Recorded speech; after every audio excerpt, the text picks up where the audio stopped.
Hello student, welcome my YouTube channel. आज हम आपके लिए क्लास 12 आरोह भाग 2 से पार्ट 6 लेके आए हैं। इनके कवि शमशेर बहादुर सिंह है। चलिए वीडियो को स्टार्ट करते हैं। शमशेर बहादुर सिंह का जन्म 13 जनवरी सन 1911 को देहरादून उत्तर प्रदेश में हुआ था। इनका निधन सन 1993 अहमदाबाद में हुआ था। कवि ने जो कविता लिखी है उषा, उस कविता में कवि ने किन किन सौंदर्यों का चित्रण बताया गया है, वर्णन किया है, आइए देखते हैं। उषा कविता में प्रातःकालीन सौंदर्य और उनके रूप और वातावरण का चित्रण किया गया है। इस कविता में भोर के बाद उषा काल के दौरान होने वाले सूर्य उदय का भी चित्रण किया गया है। चलिए इसकी सप्रसंग व्याख्या देखते हैं। प्रातः नभ था बहुत नीला शंख जैसा, भोर का नभ राग से लिपा हुआ चौका अभी गीला पड़ा है। आइए देखते हैं इस काव्यांश में कवि हमें क्या बताना चाहते हैं। पहले हम इसका प्रसंग देखेंगे। प्रस्तुत पद हमारी पाठ्य पुस्तक आरोह भाग 2 से लिया गया है। इस कविता के कवि शमशेर बहादुर सिंह है। कविता है उषा। इस काव्यांश में कवि ने भोर के बाद जो उषा काल के दौरान होने वाले सूर्य उदय का सुंदर चित्रण किया गया है। इसकी व्याख्या देखते हैं।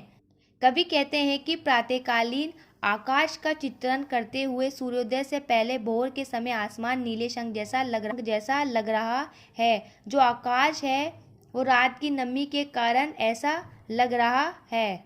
से लिपा हुआ गीला चौका, जैसे हम रसोई बनाते हैं उसका कोई स्थान होता है, उसे चौका कहा गया है। जो प्रातःकालीन सुबह सुबह जो वातावरण में ओस होती है और नमी होती है, यही नमी गीले चौके में भी होती है। बहुत काली सील जरा से लाल केसर की जैसे धूल हो गई, स्लेट पर यह लाल खड़िया चाक मल दी हो किसी ने। आइए देखते हैं इस काव्यांश में कवि हमें क्या बताना चाहते हैं। पहले हम इसका प्रसंग देखेंगे।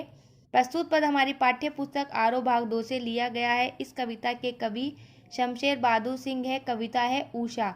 इस काव्यांश में कवि ने भोर के बाद जो उषा काल के दौरान होने वाले सूर्योदय का सुंदर चित्रण करके बताया गया है कि उषा काल के बाद जो सूर्य उदय होता है उसका चित्रण कितना सुंदर लगता है। आइए इसकी व्याख्या देखते हैं। कवि कहते हैं कि जब भोर के जो रात का जो अंधेरा होता है और सूरज की उगती हुई लाली का मिश्रण ऐसा लगता है जैसे मसाला पीसने का पत्थर थोड़े से लाल केसर में घुल गई हो।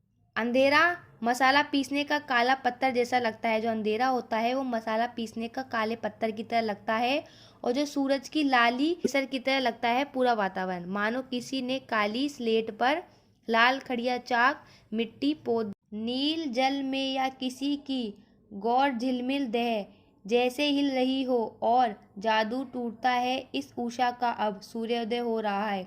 आइए देखते हैं कवि इस काव्यांश में हमें क्या बताना चाहते हैं। पहले हम इसका प्रसंग देखेंगे। प्रस्तुत पद हमारी पाठ्य पुस्तक आरोह भाग 2 से लिया गया है। इस कविता के कवि शमशेर बहादुर सिंह है। कविता है उषा। इस काव्यांश में कवि ने भोर के बाद उषा काल के दौरान होने वाले सूर्योदय का ही सुंदर चित्रण किया गया है। आइए इसकी व्याख्या देखते हैं। कवि बताते हैं कि जब भोर होने के बाद जब आकाश में गहरा नीला रंग छा जाता है और सूरज की श्वेत आभा दिखने लगती है का जो उस समय का जो सौंदर्य ऐसा प्रतीक होता है मानो नीले रंग के जल में किसी सुंदरी की एक झलक दिख रही हो। कुछ समय बाद जब सूर्योदय हो जाता है तब उषा के पल पल बदलते रंगों का सौंदर्य एकदम छूमंतर होके चला जाता है, अर्थात सूर्योदय हो जाता है और प्रकृति के रंग समाप्त हो जाते हैं। ये जो विशेष है आप सभी के अंदर लिख सकते हैं। भाषा सहज है। सेकंड, मुक्त छंद का प्रयोग हुआ है। उषा का मानवीकरण हुआ है। फोर्थ, प्रतीकों का सुंदर प्रयोग किया गया है जैसे नीला जल, गौर झिलमिल देह और slate. Thank you watching my video.